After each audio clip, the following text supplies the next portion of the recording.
Welcome, everyone, to this week's episode of the Noble Dram. Gavin and I have been exploring the world of whiskeys, and we stupidly picked Canada for this week's episode. So as we begin to thaw out, come join us for a dram.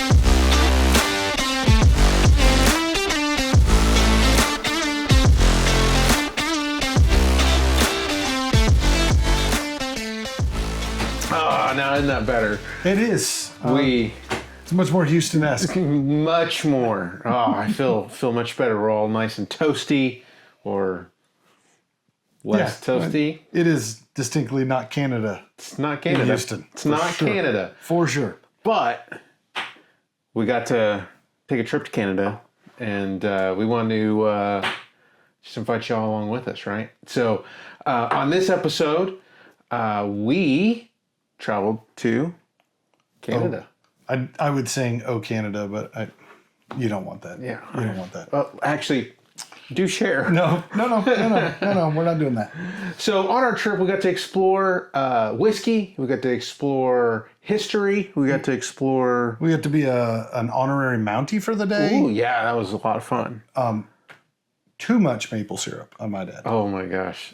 I mean, we brought some back with us. I mean, it was a gluttonous trip. And I absolutely enjoyed it.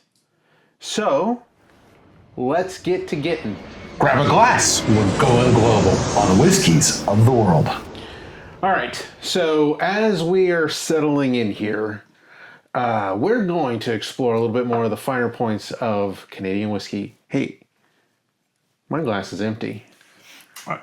Hey, can you help me out with this? I can actually fix that. All right. So, let's get to bottle number one. Bottle number one we picked tonight is from a little distillery called J.P. Weiser. This happens to be their 18-year release. Okay. There we go. This one clocks in right at 40% ABV. So we're going hot. This one doesn't pack a wallop. For those who are... Thank you, sir. Not metric, 80 proof. This one, I'm trying to be better at this. This one comes in MSRP at $60. Okay. So I would say a very reasonably priced whiskey. Now, J.P. Weiser is actually made by Hiram Walker and Sons out of Windsor, Ontario. I don't think we made it to Windsor when we were there. We probably skipped right past it. Yeah. We were too busy. Just skipped. We were too busy petting polar bears, looking at the Aurora Borealis. Ooh, that sounds fun. So, we'll get into here in a sec when the professor arrives. We'll get into some of the details. You'll be wiser then? I'll be J.P. Weiser. This whiskey is distilled almost exclusively from corn. Very little else but corn. And unlike some of the single malts and stuff we've been tinkering with, this is a column still produced whiskey. All right? Okay. So, Gavin gave me the task this week of coming up with wonderful nuggets about Canadian whiskey. And so I thought made the most sense is let's start digging into what makes whiskey different in Canada than it does everywhere else. I think part of the stigma of Canadian whiskey is it is lighter, softer, not nearly as complex, not nearly as robust as American-made bourbons and whiskeys. And I think as we delve into this, I think some of that is explained, or at least you begin to understand why that is the case. So let's start with the most obvious one. We've had fun with this as to whether or not they use the E. Ah, yes. So in Canada, just like in the name, there is no E. Canada's got a lot of A's, right? You gotta count them. No, like many we're A's? Canadian people. A. Right? A. No, so no E in whiskey in Canada, just like the boys in Scotland. I think one of the things that I found most interesting in doing research this week, there was a significantly less number of rules about how you make Canadian whiskey, which shocked me. I kind of figured, considering my experience in Canadian whiskeys is they're relatively similar, there would be a lot of structure and rules that kind of forces them to be that case. Right. But that's not the case. So, very basic rules. It has to be a cereal grain that is mashed, distilled, and aged in Canada. I think it's kind of a consistent rule we're finding everywhere. It has to be aged in what they refer to as small wood vessels. Small wood vessels. By that definition, that means anything 700 liters or smaller, which is a pretty big wooden vessel, if we're just throwing that out there. And it must be aged for at least 3 years. Okay. And then, like most everywhere else we've run into, must be bottled at least 40% ABV, right? So those in and of themselves define all the things it must be. But I have a feeling you're going to tell us. There are things it can be, but doesn't have to be. And also, I think it is worth noting, there's a bunch of stuff that isn't mentioned. Right? So first off, there's no mention of the barrel other than it can't be more than 700 liters. So new barrels, used from other items, right? Other liquors, other wines, stuff of that nature, totally acceptable, right? But I think the thing that often gets kind of thrown around, which ultimately is a myth, we used to always make the joke that Canadian whiskey was just brown vodka, right? Because they basically made neutral grain spirits and then added stuff to that to make it taste like whiskey, artificial flavors. And as much as that's not really true, there's also a bit of truth in that, right?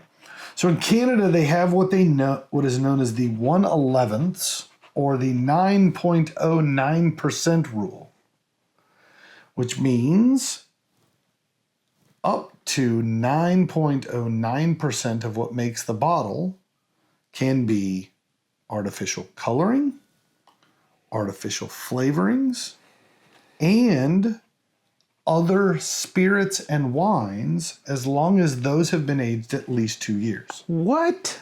So yes, there is a bit of truth in the fact that not everything that makes the bottle is actually whiskey.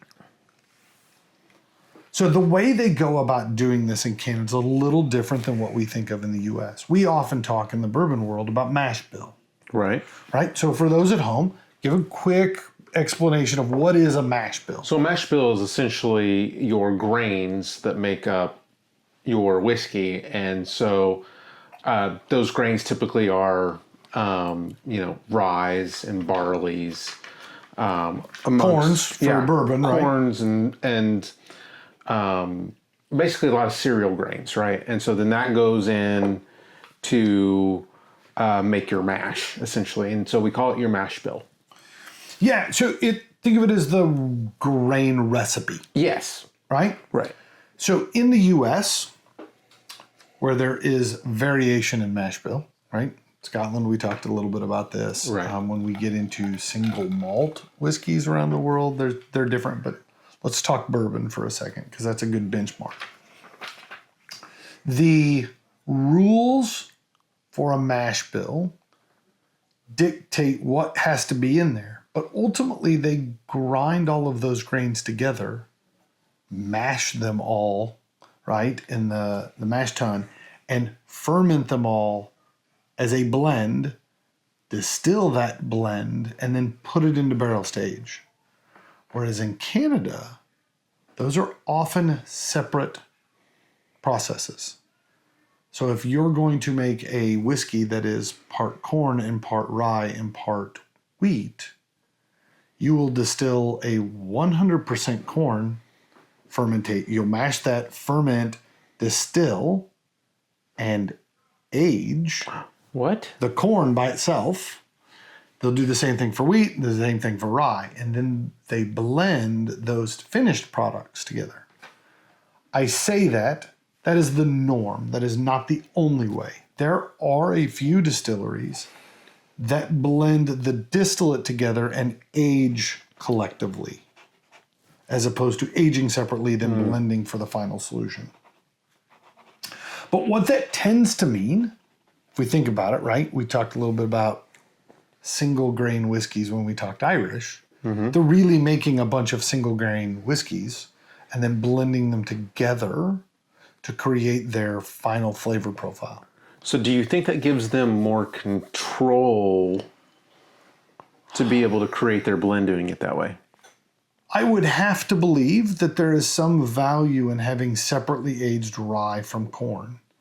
The time frame it takes for corn to, I'll say, roll over and take oak flavor is different than the time frame it takes rye to do that, right? If you go look, most ryes are much younger than their bourbon counterparts, because I think rye takes on barrel influence and it impacts the counterbalance of rye flavors and barrel flavors differently than corn does, or wheat would, or oats, or barley, right?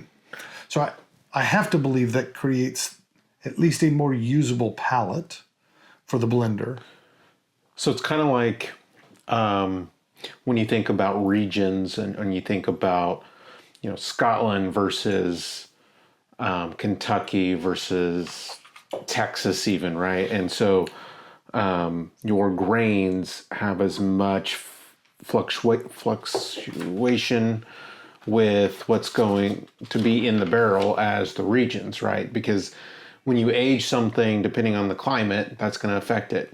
So when you go into the grain side of it,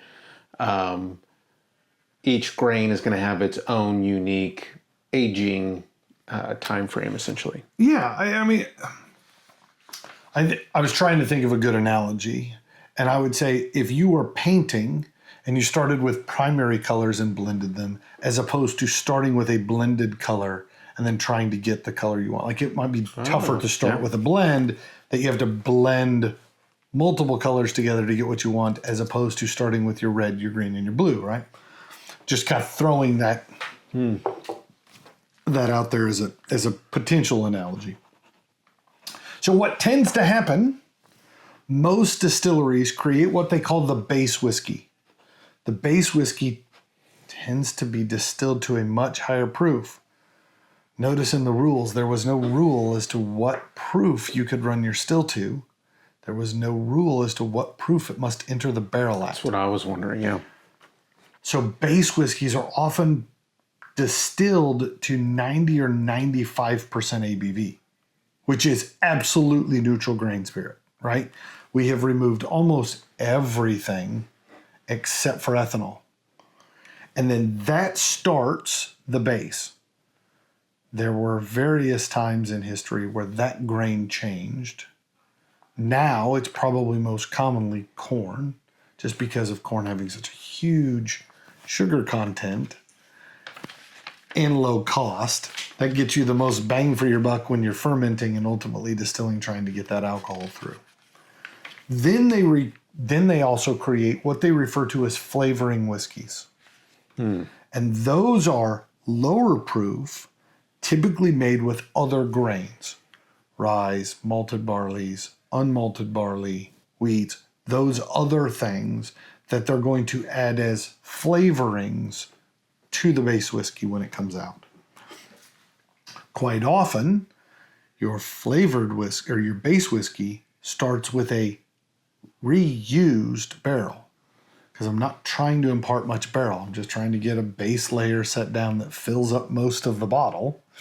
And then I come through with all of my specialty barrelings, specialty grain profiles to try to flavor to that.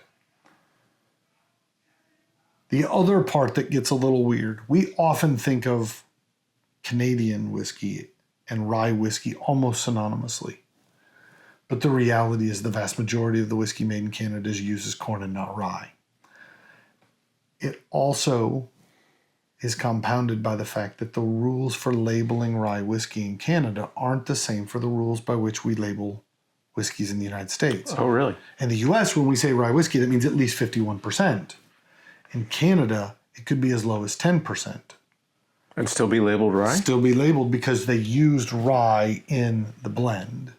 So that's why you see lots of brands list rye whiskey as the label, although they don't often taste very much like what we think of as the US rye whiskeys, because they don't have nearly the rye content, but it's a reference to what they traditionally used. And they're using more as a flavor now. So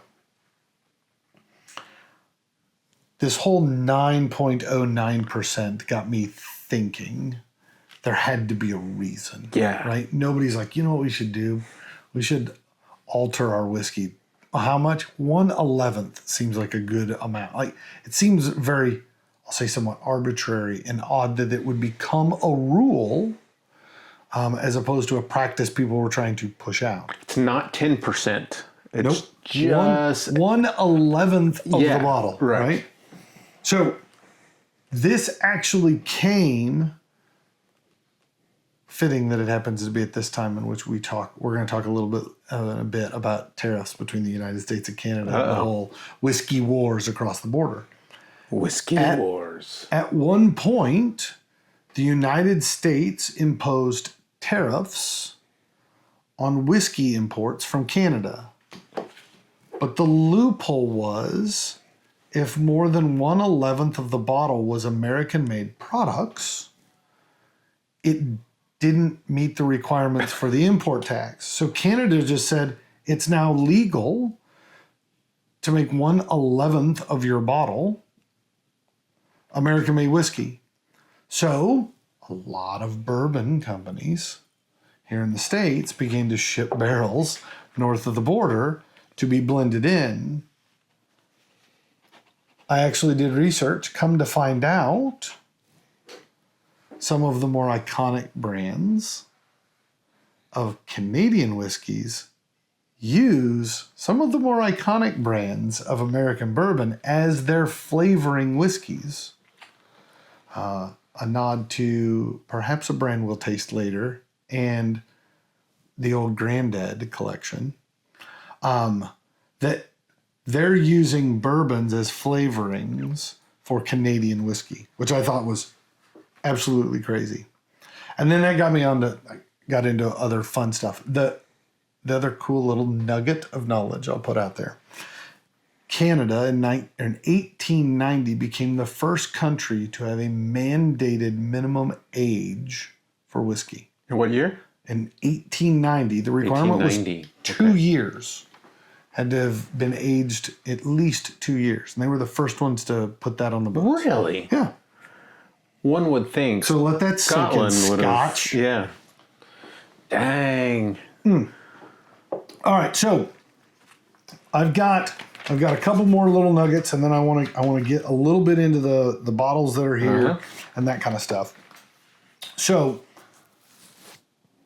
I spent a bunch of time on previous episodes kind of researching where does that country fall in the world of importing of Scotch, which I think is probably a little bit of a slanted perspective. And so I actually began to look in this one because of the current battle between the United States and Canada. Where does the U.S. fall in Canadian whiskey sales? Okay, this is going to be fun. So what I found out is that almost 70% of what Canada makes, they export globally. Of the exported 70%, 76% of that comes to the United States. So 3/4 of everything they export comes to the U.S. So it begins to drive home the point of when we start talking about tariffs on Canadian whiskey, how angry they get and how they immediately jump to imposing tariffs on anything coming back. Just to give you an idea, that represents about 17.3 million 9-liter cases. So a 9-liter cases is 12 bottles at $7.50, right? 17.3 million cases of Canadian whiskey come across the border. That's nuts. It's a huge amount. That's huge crazy. amount. So obviously over the last few years, trade, tariffs, import taxes, all that stuff has become a huge hot topic. So the United States, a couple years ago now, imposed a 25% tariff on whiskey coming in from Canada. Canada immediately imposed tariffs on U.S.-made products and then kind of doubled down on that and began to boycott American whiskey manufacturers, specifically whiskey manufacturers from red states, not blue states, but that's a whole nother debate. Ultimately, what happened is a lot of those boycotts weren't national boycotts, they were provincial boycotts. So it would be like the equivalent of Texas saying, we're not importing Canadian anymore. So when it came time to begin to negotiate tariffs away, which have been happening, some of the provinces were like, yeah, we're already mad and we're not coming back. Mm-hmm. Others have been more apt to come back, only compounded by the fact that liquor sales in Canada is a government monopolized system in which the provinces decide what can be imported, what cannot be imported, how much can be imported, who gets it, which retailers can have it. All of that is run through the provincial governments, which is only making it more difficult. I think you get two spins on this. I think you obviously get the spin that Canada is importing to the United States far less whiskey. Inversely, the United States is exporting far less whiskey to Canada. But just a couple months ago, a month and a half or so ago, there was the Canadian Whiskey Awards. And to a T, everyone across the board talked about what a wonderful boon this has been for the craft distiller and the producers in Canada, because now they're not flooded with cheap American bourbon. And so they've got guys in Canada that are making whiskeys going after those kinds of markets, right? Oh, yeah. Trying to replace that. So I think you get on both sides. You get a little bit of it hurts because we don't get to export, but now our chances of selling domestically have gone up significantly. So regardless of how you or anyone else feels about tariffs, I think there's always pros and cons to everything. But that is having significant impact on stuff that moves across the border, but ultimately it's having a significant impact on stuff that stays within our side and their side. So, All right, I talked a lot, and I didn't get as much sipping as I wanted. You were over there sniffing and sipping and savoring. I am almost out, to be honest. So, it's your bottle. That means you have to talk first. I'm gonna talk a little bit here. On the nose, we should advise people that we did have a pour beforehand, but in an effort to try to not be have our palate swayed, even though we were cold and needed something to warm us from the inside out, we picked another Canadian whiskey, not on the table here, right, as our pre-pour to try to prepare our palate for all of the Canadian glory that's set in before us. This is very true. So, on the nose, for the J.P. Weiser 18, my first initial sniffs, as we like to say, I got a lot of cereal on it. Those cereal grains, I think, show up. I mean, it depends on the cereal. Fruity Pebbles? No, I get Corn Pops. Corn Pops. Right? Remember the like a kind of sweet, big puffy, yellow looking things? Have you ever had mellow corn? Yes. This reminds me a lot of mellow corn. What's the, not Trix, there was, You're thinking of Kix. Kix. Yeah. Yeah, no, I think we're in the same. I see where your head's at. Yeah. I think there's a slight floral note to it on the nose. And then there's sweetness to it. Are you not picking up kind of an almost medicinal No. Not iodines, not Band-Aids, but like cleaning solution. Cleanings? Oh, we're selling this product. No. Like it's there's like the smell of rubbing alcohol. Yeah, I get Like it. I get that on the nose. It's got the corn sweetness underneath, but not corn syrup. Not like the sugar you put in not Caro syrup. No, yeah. Not that kind of sweet. But like if you've ever been to the grain silo in town and like they pull the tarp back on the pile of corn out front, like it kind of smells like that. I had a job in college working at a feedlot, and we had silage. And if you're not familiar with silage, it's not pleasant stuff, but cows love it. And it was basically all of the stalk, stems, leaves, the cobs, everything like that you got done when you harvested all your corn. We put it under a tarp, and then it begins to ferment. And so a lot of those starches break down into sugars, and it's got this kind of sweet but somehow off-putting aroma about it. I get that kind of sweetness, not the off-putting part. This is not silage, trust me. Like silage kind of smells like decaying plant life, right? Yeah, like right. I'm not getting that. We need a graphic of goofball jobs that you've had. Oh, We've talked about a few of them so far. It's a lot. It's a lot. I had to run like every 6 months. I got some weird job, and then we were like, I can't believe that. I was like, wait, it's even the next one. Hey, but it landed you here. Ultimately, I ran through all of my crazy job phase in college, and then when I got out, then I got real jobs, and I haven't looked back since. There you go. So what else did you get on the nose? So there's like almost a black licorice note to it, but like I said, it's predominantly. I think we had one a couple weeks back that you mentioned turpentine or like mineral spirits or something like that. Like it's got a bit of that and corn sweetness all over it. Like, are we sniffing the same glass? I have to dig deep in there to get something else. Like, I don't get any of. I get the sweetness, but I don't get. You could put that on a cotton ball and wipe off all the stickum from whatever sticker you had. Yeah. You're not going to convince me otherwise. Sorry. All right. So on the nose, I leaned more cereal, floral, sweet. You went kind of rubbing alcohol, medicinal. Yeah. Does the palate change your thoughts, or does it only reinforce it? It changed for me. I think on the palate is where it was light. I think there was a slight spice. It's not overpowering. I mean, it's very faint.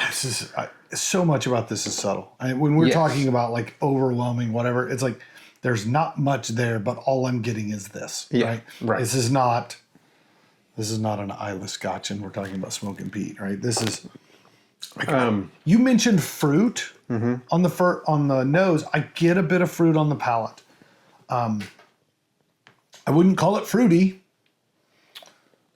but I get a bit. It stays pretty corn forward to me. Yeah. There's, in reading through notes, the distiller mentions citrus, but I don't know if I get much citrus. I don't get any citrus on this. Yeah. I think their description might have been more of a marketing ploy because the things they've talked about, I haven't gotten any of them so far. Do you remember when you got this bottle? It's probably been 3 years back now. This one is set around for a while. And I'll be honest, my description so far feels pretty consistent with what I remember this bottle being. Sometimes you take a splash and then you come back a couple weeks later and you take another splash and you're like, oh no, that has changed a bit. Maybe my palate is more ready for it, right? Now this has been pretty consistently corn whiskey from Canada, from beginning to end. Beginning to end. Okay, so you said end, finish. I put one word, mild. Like, it's not long, it's not lingering, it's not quite fast and completely dissipates right away, but it's just, Fizzles, yeah. I think would be a way to describe it. I'll say the sweetness moves a bit away from corn for me on the finish. I start to get more of a florally sweetness. Think like honeysuckle, maybe, like something like that on the finish. But it is fleeting. It disappears. I won't say abruptly, but it does not linger. No, it doesn't linger at all. The distiller's note said long and mellow, and I'd agree with the mellow. Yeah. I would not say long at all. This is... Did they say meadow or mellow? No, it says mellow. Okay. Well, I wrote down mellow when I jotted my notes. Yeah, this is light all the way around. We make jokes about breakfast whiskeys. Mm-hmm. This is a breakfast whiskey. Yeah. Yeah. My fear is this has to be a breakfast whiskey when you're not eating breakfast. Because if you eat anything with this, I don't think you taste this whiskey at all. Yeah. I agree with that. This. All right. I'm going to make you write a number down. I'm going to make you write a number down. Gonna make me do it. All right. Yeah, I mean, I think I snuck a peek at your number. I think you're gracious. I am. It's hard. Okay, all right. Tell them your number. 73. All right. Why 73? It's something that I wouldn't mind having on the shelf as something to. Let's start over. For somebody that may tippy toe into whiskey, may not be a whiskey drinker, may not drink much at all, but if you want to introduce them to it, start them out slow and mellow. This is one of those that you could pour them a splash and say, this is kind of baby steps. Yeah, and then we can step it up. I think I would add water to a bourbon for that person instead of give them this. That's fair statement. Yeah, no. So I'm at 66. I don't see a need to own this bottle. And if you offered to buy me a drink of this at the bar, I'd say, is there anything else behind the bar? Yeah, it is so light. So, There's is the best way to describe it. There's no. I know Canada's known for saying but this is more There's just not any punch to it. There's nothing that's like climatic about it. It's just. And so a lot of times we drink a whiskey that's at 40%, and I'm like, man, I wish there was a little more oomph to this. I wish there was I'm not positive a higher proof helps this. I think. My fear is the off-putting parts on the nose is the proof. And that there's just nothing to hide a neutral grain spirit. Like, I think they forgot to put 9.09% of stuff in there. Of the bourbon in there? Yeah, I wonder if the bottle came and it was only this full. And they forgot to put that in there. All right. This was not a win. Not a win. This may be the lowest scoring bottle that we've had on the show. But what I'd say we should put this up against the Jim Beam, Oh, Evan Williams, Jack Daniels old number 7 episode. Yeah, I think all of those scored higher. Yeah, everything about that would be fun to see. I don't want to do it though. Yeah. Let us know. Would you like us to do it? They're gonna say yes, and I don't want to do that. So, but all right, we should go to bottle number 2 before I wither and die. Before your number goes a little lower. Yeah.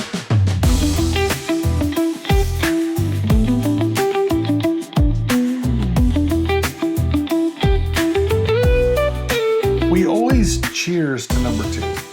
You want to cheers to number 1? No, but like, what happens if I like number 2 less than I like number 1? Oh, I got to keep tabs on this. Well, your number. I don't know where to put it. I'm gonna put it over Your number here. hopefully can only go up. I mean, statistically speaking, my chances are high. All right. All right. What is bottle number 2, Gavin? Bottle number dos. What would be 2 in Canadian? Deux. Deux. Well, French Canadian. Deux. Un, deux, trois. Deux. 1, 2, 3. Trois.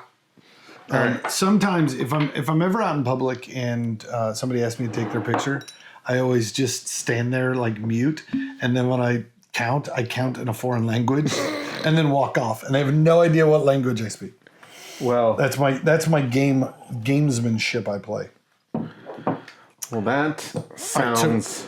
Before we tell them what this bottle is, tell them where this bottle came from. So this bottle is actually on loan from our good friend Andrew. He's gonna get the bottle back. Yeah, that's why it's on loan. Like, he's gonna get it back. He's not getting the whiskey back. He may just get the glass bottle back. With the way good God, I mean, look at these, Gavin. Like, that is ridiculous. Oh man, I was going in for cheers. No. I was just pointing out how heavy-handed your man. pours are. We would like to say we're terribly sorry to our friend Andrew, who donated this bottle for tonight's tasting. Shouldn't say donated. Let us borrow this bottle. Gavin pours heavier than me. You should have let me borrow the bottle. Well, as you do. Here we go. All right. I'm already excited about this one compared to the first one. So, but again, thank you, Andrew. So this was actually a gift to Andrew from his now wife when he graduated college. I need to talk to her because I have not had any gifts like that from her, and this doesn't seem right. Well, I should say he may have had to get permission to also let us taste this bottle. So really? I don't know. Really? We'll If ask that's the case, thank you very much, Mrs. Andrew. Mrs. Andrew.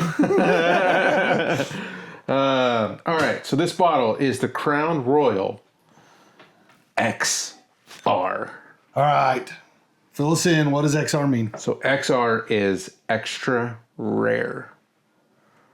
Seems like this is a hard bottle to come across. It's not Eagle Rare. It's extra rare. Is it actually extra hard to find? Because I've known some scotches that say old and rare on them, and they're neither. You can get them at every store, and they're young. So this bottle is a limited release. So when Andrew graduated several years back, this was a gift, right? So I don't know if you can actually get this bottle anymore unless it's on secondary. And I think from what I was told, the value of this bottle has gone up significantly since. But they do release additional versions of XR. Just this version that we can't get anymore, correct? Or am I So there are 2 editions. There's a red edition and a blue edition, or a red bottle, blue bottle labels. And those correlate with the distilleries that those parts of those blends come from. And the reason why they're extra rare is because those distilleries are no longer distilleries. They closed down. Gotcha. So the LaSalle, which is the blue label that we're drinking tonight, I believe they closed down in 1993. Yeah, now I feel really bad. We should pour this back in the bottle when we're done. Heck no, I won't do it. So the red label actually comes from the Waterloo distillery. So Crown Royal is, the distilleries that these bottles come from are all a part of like the Seagram kind of overall arching umbrella. Right. So, when the Waterloo and the LaSalle distilleries closed down, they had the stock available from those distilleries. And so Crown, under the Crown umbrella, decided to release these extra rares. So this bottle is 80 proof. There's no age statement.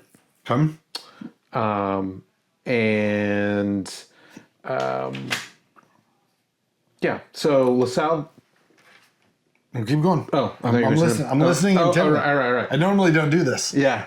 So the I tend to interrupt. Yeah. And I thought that's where you were going. I was like, wait, what do you want? So yeah, the LaSalle distillery closed down in 1993. I can't remember when the Waterloo distillery closed down. But for the LaSalle distillery, they actually still use the distillery, not for producing anything, but for aging. So it's actually just a barn. It's an aging warehouse that Crown uses essentially. Okay. So we're talking about Crown. So Crown is really probably one of the most well-known Canadian whiskeys out there.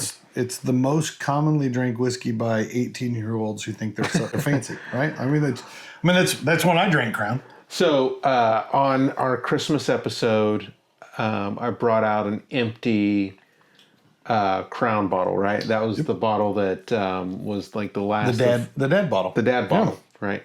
So I grew up having the Crown velvet bags and all that kind of stuff hanging around, and so that's kind of their signature thing, right? I mean, we all had one hanging over the gear shifter in the car to keep change and whatnot. Yeah, right, I'm with you. right. So Crown really started back in 1939, I believe, when the king. That was a year after I was born. Yeah, you were just a wee bairn. So it was basically a tribute from the president of Seagram's to the King and Queen of England as they were making their trip for the first time any monarch had ever stepped foot on Canadian land.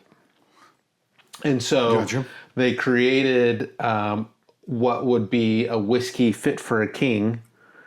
And they called it Crown Royal, and then made a crown-shaped decanter, essentially. Yeah. And then purple being the color of royalty. Right. Makes sense. Yeah. Makes sense. So a little bit of tidbit of information, nugget of knowledge there for some Crown Royal fans. So much like my dad, when my dad was a bowler and helped run the bowling alley back home, for a few years, I worked in that same bowling alley.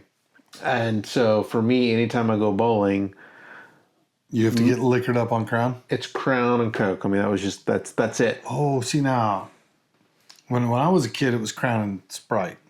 Sprite? Crown and Sevens were ours.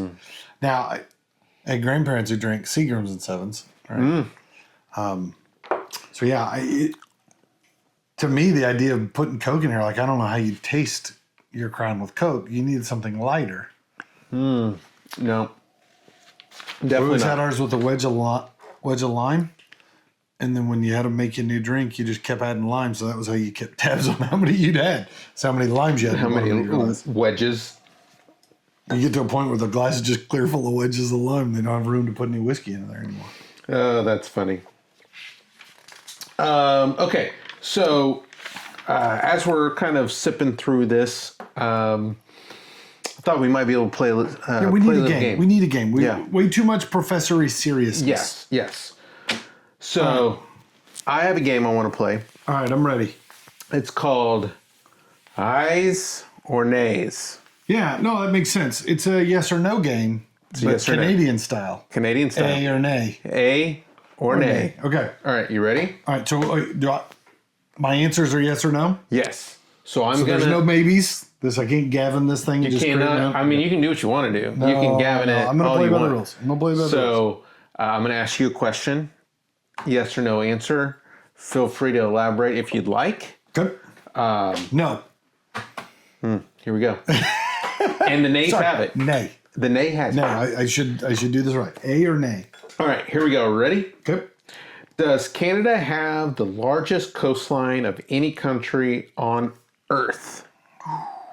I'll give you a hint. There's 151,019 miles of coastline in Canada. So I mean, it feels like the kind of thing you would give me because the answer is yes. I know they have a large amount of coastline. Russia's got a lot of coastline too. But I feel it, since we're not tasting vodkas, I'm going to go with A. Yes, Canada does have the longest coastline of any country. Okay. Was it right? You want me to tell you? What, the game sucks if we just go move on. I was hoping you say, yeah, no. A. You are right. Okay. Right, it does. It is. Okay. Is a took a form of transportation in Canada? How are you spelling toque? Toque. So, I had a buddy that years ago was from Pennsylvania, which is, I know, not Canada, but a whole lot closer in Texas. And he used to refer to what I knew as stocking caps. He referred to as toques. So I think a toque is a stocking cap. And I think that probably comes from Canada because he was a bit of a hockey guy. So I'm going to say no, a toque is not a mode of transportation. Nay, toque is a stocking cap. Final answer? Final answer. You're right. Woo, two for I'm two. 2 for 2. All right. How many questions are there? There's 5. Oh, okay. So I got one more and then I can win. Is O Canada the only official anthem? I feel like there's some sort of backwoods snowmobile, burning darts kind of Canadian thing that I don't know about. So I'm going to say nay, it is not the only one. You'd be right. God, I'm really good at this. God Save the King. God Save the King? Well, now King. Used to be God Save the Queen. Yep, but it's King. All right. Is beaver tail the national meat to eat? National meat? So I don't know about national meat. I know there is a company called Beaver Tail that is some sort of like pastry bread thing that has like filling on the inside that looks kind of like a beaver tail. I'm going to say no, it is not the national meat. Nay is my guess. Nay? Are you sure? I'm going to guess caribou. Is the national meat. I don't even know if there is a national meat. So you don't know. So no, it's an unknown. It's a draw. Gavinism. It's a draw. You're right on that. I got one more. All right. Is the Canadian tuxedo require? Does a Canadian tuxedo require a cummerbund? Ooh, no. No, Canadian tuxedo is blue jeans with a denim shirt and a jean jacket. I am fully aware of the Canadian tuxedo. Nice. Yeah, no. There is no cummerbund in a Texas or a Canadian tuxedo. A answer of nay. You are right. 5 for 5. 5 for 5. I am way more versed on my Canuck trivia than I thought I was. All right. All right. You did mention, though, I mean, I enjoy playing the game, but you did mention a serious question you wanted to discuss. Yes. So throw that at me, and then we need to start giving scores to All right. things again. So we talked about this being a part of a distillery that is what we refer to as lost, right? Okay. So I mean, we know where it was, but it's just not there anymore. Gotcha. yeah. So does age and lost distillery stock automatically add value, in your opinion? I'll say. I think it depends on how you define value. If you say, does it make the bottle worth more? I would absolutely say yes. Right? On a retail level, bottles that are less available, harder to get a hold of, longer to get produced, all of those with inherently mean higher retail value. Does it make for better whiskey? I'd say no.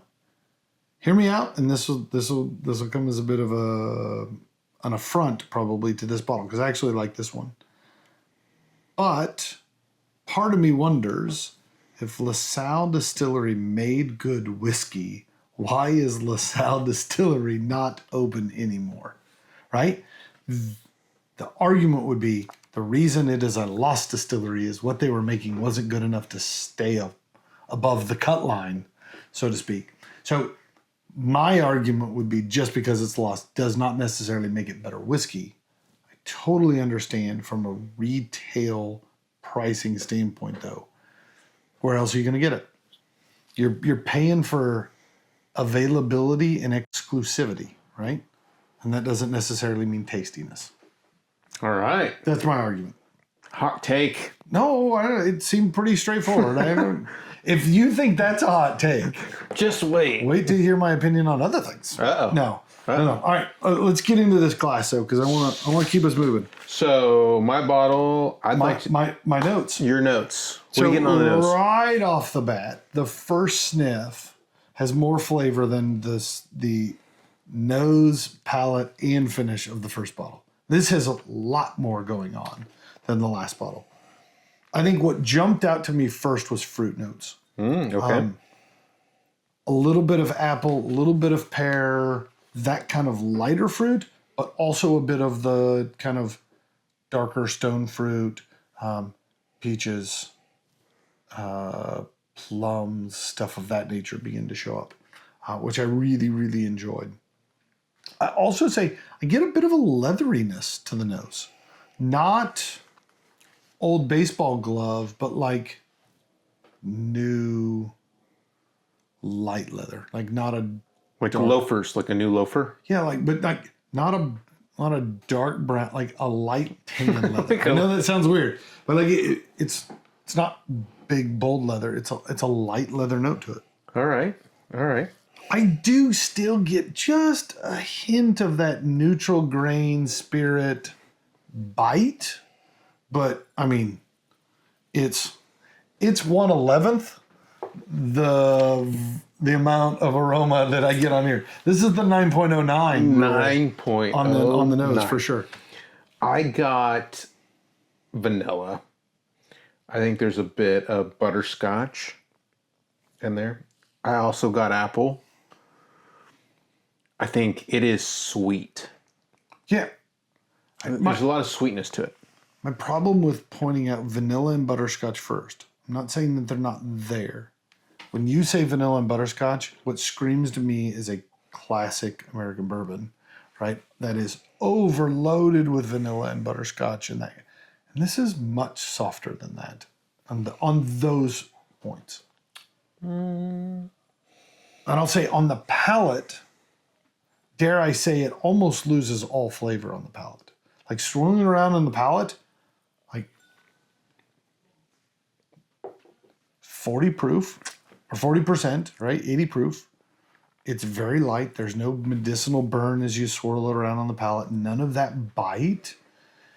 It doesn't have, like all the fruit that I get on the nose kind of disappears on the palate. Like this becomes very, very, I wrote soft and velvety on the palate. I like your description of velvety. Which is a great way to say it. Is it crushed velvet? This is a crushable velvet. How about that? For the price point, I don't know if you want to crush it all the time, but it's not a porch pounder. No. I think this goes to your question earlier. Does exclusivity and age? Yeah, I understand that this is not as cheap a bottle. To me though, sorry, I don't want to steal your palate tasting because I want to hear that. But it's the finish that this thing comes alive. Okay. It was nose and finish that really bookended this one really well. I thought You like the top and the bottom. I thought the palate was relatively soft and nondescript, but I thought the nose and the finish were quite pleasant. So on the palate for me, I put it's light. I put there's a fruitiness to it. I do still get a bit of the vanilla. And then I think there's a slight caramel. I can't get away from it, but I think it's in there. And then on the finish, it's not long and lingering. I think it's light. I think there's a slight rye spice to it. I think compared to the first one, this is distinctly long. Like in the grand scheme of whiskeys, this is probably a medium finish, right? Yeah. This one to me, vanilla cream shows up all over on the finish. Like this reminds me of cupcakes. Cuppy cakes. Yeah, cuppy cakes as you Cuppy cakes. So off-putting to hear the grown man say that. Welcome to my life. All right. So I gotta write a number down. yeah, I want to know what your number is. All right. So I'll say, let's start with the easy one. The number is 83. Okay. I think this could have been higher, except for it is soft enough proof that it doesn't really pack the punch. Right? It's very soft and subtle. I think that's probably also what keeps it from being too low too. Right? I think it's that beautiful blend of, it's got some flavors going on that are fun and exciting. They're not overpowering. They're not too soft either. But it's still an approachable enough bottle. Limited release. I don't know how much a bottle goes for. I'm not racing out to the store to go buy it. But this, like, I would not be upset if this was on my shelves for sure. Which is a bit of a misnomer. I have always kind of poo-pooed all over Crown, as that's what kids who don't know any better drink, right? And so I got to kind of backpedal a little bit. I had to do the same thing with Jack Daniels at one point on the show, so I sorry. And rye and double oak. No, I'm staying firm on double oak. Staying firm on double oak. I've had a couple of ryes that don't taste like rye, which I don't know as it means I'm pedaling backwards on rye. We'll win them over one of these days. All right. Give it a number. I put 86. 86. I think it's...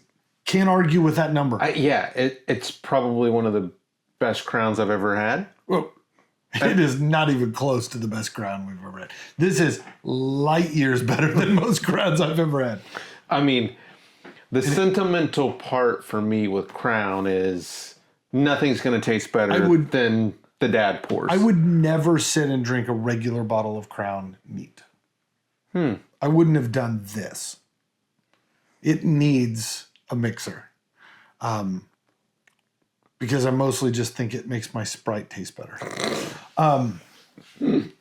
So, I think... Would you put it on your snow cone? Oh, no. The idea of watering down Crown more, again, come on. All right. 83 for me, 86 for you. I think that is a fair scoring set for this. So we should absolutely thank Andrew once again. Yep. Say how much we appreciate him letting us have a little bit of his celebratory bottle. I think we all have that bottle somewhere in the collection. Like, that's the one. Like, when something cool happens, that's the one I want to drag out. Or that's how I happen to have it. So we appreciate you, Andrew. Thank you very much. Thank you. All right, so you got to do something fun. I want to do something fun. You quizzed me on my knowledge of Canada. You didn't know this, but I also am going to quiz you on your knowledge of Canada. Oh, darn it. I will point out, clean sweep, 100% right over here. Setting the bar high. All right, so I'm going to give you things. I need you to tell me if they are Canadian. Canadian? I've got a whole list of stuff. We're not going to do all of them, but these are things that are either quintessentially Canadian, perhaps born in Canada, perhaps invented by a Canadian. Do these things have Canadian roots or not? All right. All right, so I'm going to give you an easy one. Number one, the Zamboni. Do you know what the Zamboni is? Yes. Okay. Zamboni, is it Canadian? Yeah, I don't know. I'm going to say yes. It's not. It was invented by a Californian. So those at home who don't know, the Zamboni is the truck they drive around to smooth the ice between the periods in ice hockey. It's Mighty Ducks, right? Anaheim, maybe? Mm-hmm. Maybe. All right, so maybe a better question. What about ice hockey? Is ice hockey Canadian? Gosh. It is not. It is not. Actually, the roots of hockey go all the way back to Egypt. But the first time it was ever played on skates on ice in England. Hey. All right. Let's take a jump over to something different. Are you familiar with the drink, the Bloody Caesar? I have heard of it, but So Bloody Caesar, for those who don't know this at home, Gavin here, who doesn't know this here, Bloody Caesar is a Bloody Mary, but instead of tomato juice, they use Clamato. Yes. The clam-based tomato Yes. juice. The Bloody Caesar, is it Canadian or not? It is. The Bloody Caesar is Canadian. Oh, that's a good call. Good call. Good call. All right. I thought it was a Caesar salad. Let's keep... Did you know that Caesar salad is not Italian? This is a number. Do you know where the Caesar salad was invented? Italy. Mexico City. Mexico It's a City. Mexican salad. Yeah. What? Who knew? So it's the Mexican garden instead of all. Instead of, I mean, it would be like a jalapeno garden. Jalapeno All garden. right. Let's jump over to technology. Okay. The walkie-talkie. Ooh. Was that invented in Canada or no? I feel like you wouldn't ask that question unless it was. So I'm going to say it was. It was. It is Canadian. It is Canadian. Yeah. All right. Let's do a person. You ready for this? We all know that Celine Dion is Canadian. We all know Justin Bieber is Canadian. The Biebs. But what about one of my wife's dreamies, Ryan Gosling?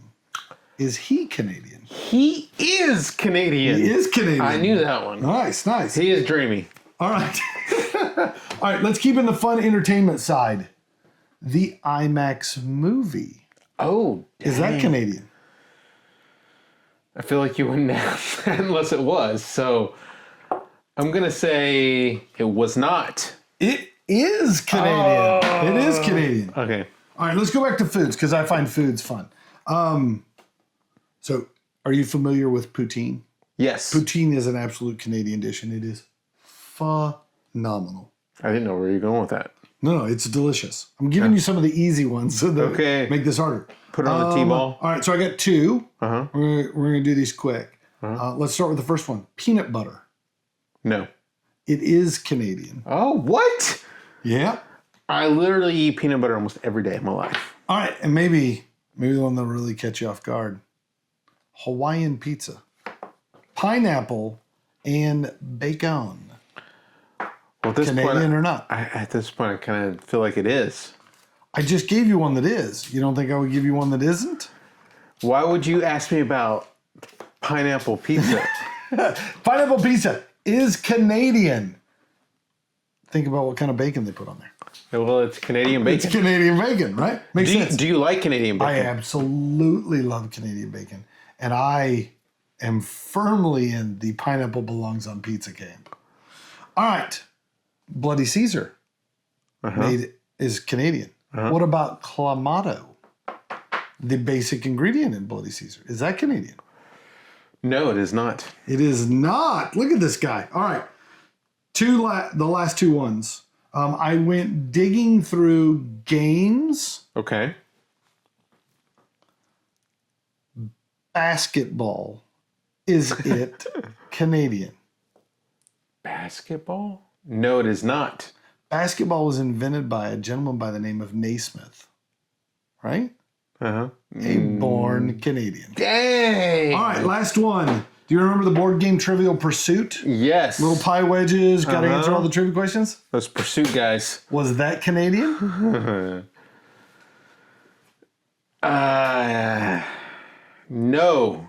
It would make for a great Trivial Pursuit question because it is Canadian. Dang! All right, so I don't know the score. We'll tally it up at some point and figure it out. Definitely more nays than What yays. I do know is not 100% right. So You had, to be fair, you had a lot more. 20 more questions than I had. Yeah. Do you think you got more than 5?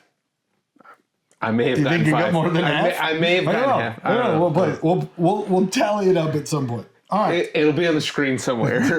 Down here. Up here. I don't know. We'll figure it out. All right. We joked about whether or not we would be toasting to number 1 or number 2. Yeah. We're toasting to number 2. Definitely number 2. All right. So let's raise a glass. Everybody, thank you very much for joining us here on episode 6 of the Whiskies of the World. Not to be confused with episode 6 of Noble Dram. We cleared that a while back. Join us next week as we head off. Ooh. We can tell them? Yeah, well, why not? I like it. We're heading to Mumbai, India, and we're going to drink Indian whiskeys. So till then, cheers. And Slanjava. Eh? Hi. Why did you sound like a pirate? Hi. Hi. We want to thank you, our noble listener, for joining us. We believe each whiskey has a story, and so do you. So give us your thoughts by leaving a comment. And if you have a whiskey you'd like to see us share, let us know. You don't want to miss a single episode, so subscribe to our YouTube channel. And make sure to like and follow us on Facebook, Instagram, and TikTok to stay up to date on the Noble Dram. And if you find watching us difficult, you can always listen to each episode on Apple Podcasts and Spotify. As always, be noble And enjoy your dram responsibly.